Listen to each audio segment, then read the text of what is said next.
पितृतर्पण म्हणजे आपल्या पूर्वजांच्या स्मृतीत व त्यांच्या ऋणातून मुक्त होण्यासाठी केलेली श्रद्धापूर्वक अर्पण क्रिया। वेदशास्त्रानुसार व आपल्या परंपरेनुसार पितृऋण फेडण्यासाठी भाद्रपद अश्विन महिन्यात पितृपक्ष विशेष तर्पण केले जाते।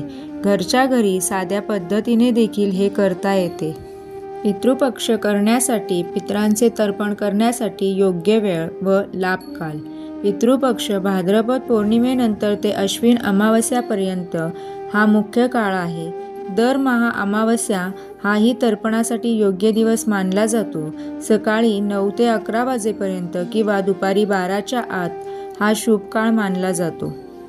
पितृतर्पण करण्यासाठी पूजाविधी घरच्या घरी सोप्या पद्धतीने।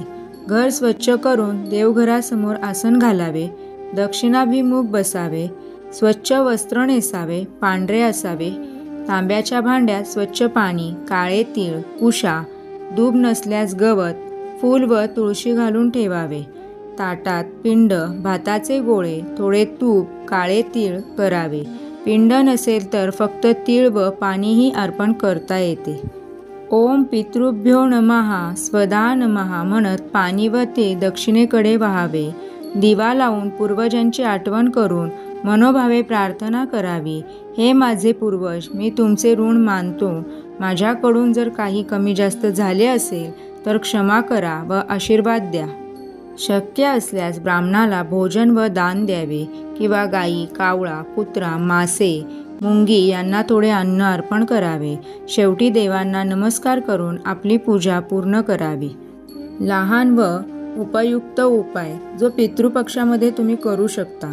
रोज किंवा महिन्यातून कधीही पूर्वजांच्या नावाने दीप, तीळ व पाणी अर्पण करणे उत्तम।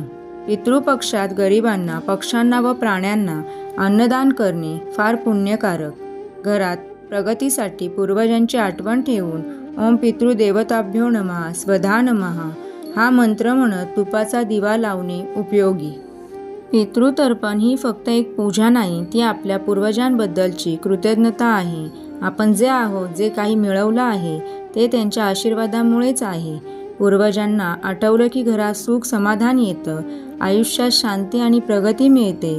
म्हणून प्रत्येकाने श्रद्धेने मनापासून ही विधी करायलाच हवी। त्यांच्या आशीर्वादाशिवाय आपलं आयुष्य अपूर्ण आहे। म्हणूनच चला आपण सर्व मिळून पूर्वजांच्या स्मृती जपूया, त्यांचं ऋण मान्य करूया आणि आशीर्वाद घेऊया। हा व्हिडिओ आवडला असेल तर लाईक करा, शेअर करा आणि हो, अशाच माहितीपूर्ण व्हिडिओंसाठी आपल्या चॅनलला सबस्क्राईब करा। श्री स्वामी समर्थ।